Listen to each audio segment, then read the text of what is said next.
Welcome back, friend, and welcome to our last week of new history. We have followed the recovery of the gospel across Europe. Today we must tell a sorrowful chapter, the long, terrible wars of religion, in which Catholics and Protestants fought and killed one another for more than a century. We will not glory in it. We will grieve it, name its sin honestly on every side, and learn from it, and then see the weary peace that at last ended it. Come, and let us mourn rightly together. Let us pray. Father, we grieve the blood shed in your name by men on every side. Teach us that your kingdom is not built by the sword. Make us peacemakers, and give us hope in Christ, who builds his church. Amen. In our new verse for this week, the verse the whole year has been climbing toward. On this rock I will build my assembly, and the gates of Hades will not prevail against it. Matthew chapter 16, verse 18. Hear the day's reading first. Blessed are the peacemakers, for they shall be called children of God. Matthew chapter 5, verse 9. After the divides of the Reformation hardened, Europe fell into a long season of wars in which religion and politics were tangled terribly together, ending at last in the Peace of Westphalia in 1648. Our question today, asked with grief, what were the wars of religion? How terrible were they? And what does it mean that the city of God is never built by the sword? First, the sorrow of it, plainly. For more than 100 years, Europe was torn by wars in which Catholics fought Protestants and Protestants fought Catholics, and the cause of religion was bound up with the ambitions of kings. Whole regions were ravaged. The last and worst, the 30 Years' War, fought largely in Germany, was so brutal that in some lands 1/3 of the people died, of the sword, of famine, of the plague that followed the armies. We must not soften this, friend.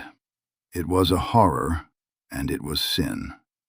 Men killed their neighbors in the name of Christ, who had commanded them to love even their enemies. We name it as the tragedy it was.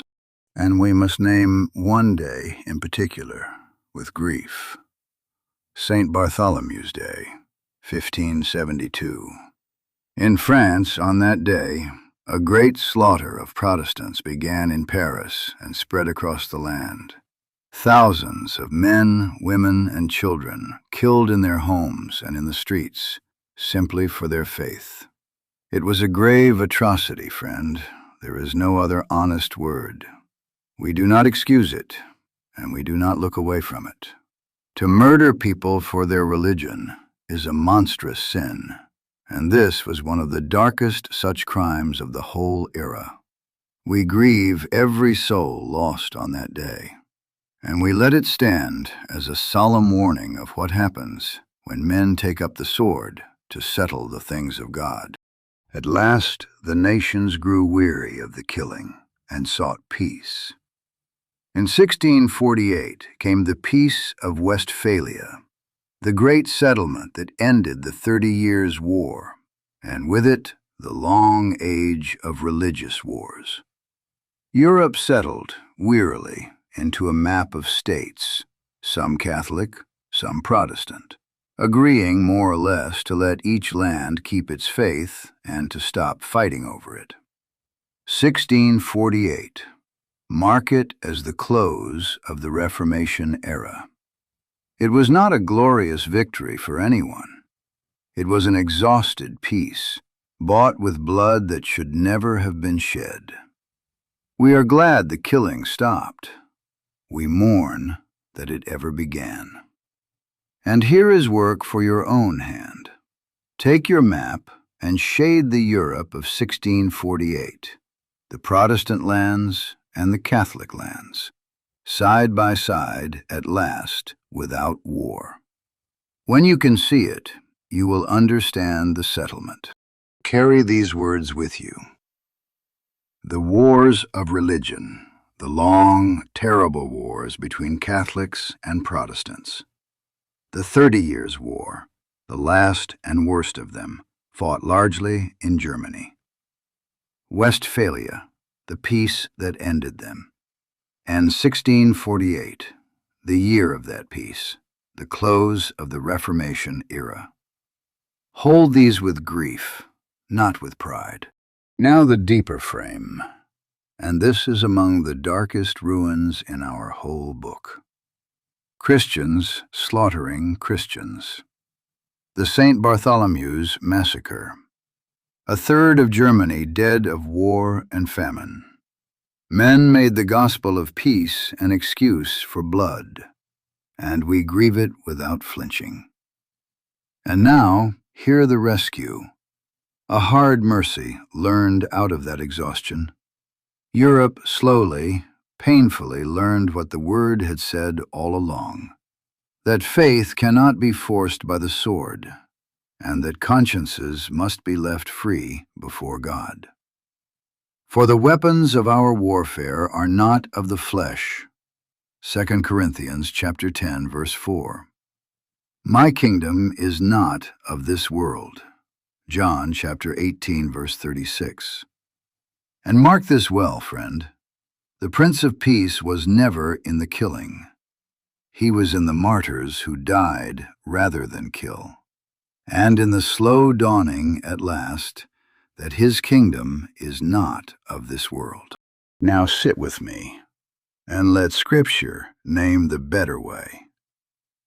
The Apostle calls us, if it is possible, as much as it is up to you, be at peace with all men.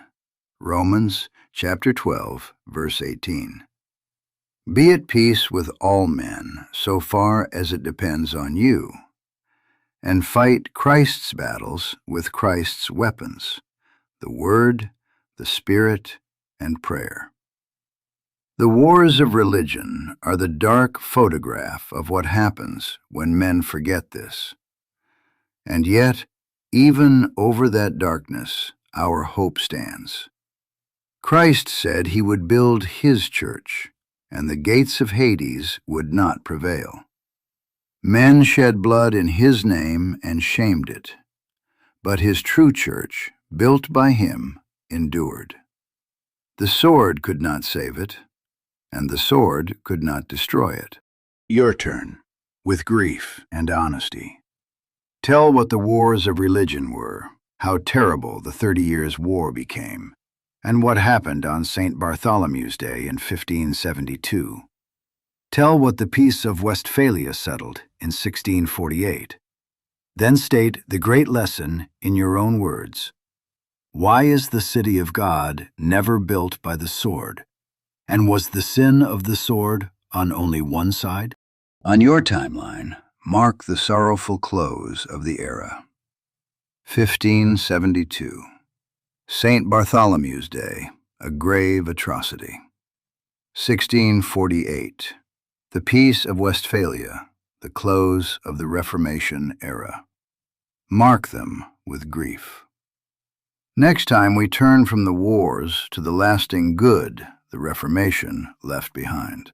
Let us gather up the day with grief. The wars of religion tore Europe for over a century, the 30 Years' War the worst of them. And on St. Bartholomew's Day, 1572, thousands were slaughtered for their faith, a grave atrocity. The killing ended at last at Westphalia, 1648. The hard mercy learned. Faith cannot be forced, and consciences must be left free before God. The Prince of Peace was never in the killing, and Christ's church, which the sword could not save, the sword also could not destroy. Before our next time, there is good work to do. Tell the sorrow of the wars of religion, St. Bartholomew's Day, and the Peace of Westphalia. Finish your map of Protestant and Catholic Europe at 1648. Write why the city of God is not built by the sword on any side. Add the dates and learn the new words. Take your time and do it well, with reverence. A sorrowful but vital day, friend. Our verse out the door. On this rock I will build my assembly, and the gates of Hades will not prevail against it. Go and be a peacemaker. Next time, the turn from grief to harvest, the lasting gifts the Reformation left the world. Goodbye for now, friend. Patrimony School is made possible by Awe and Glory, art, words, and wares for the Christian home.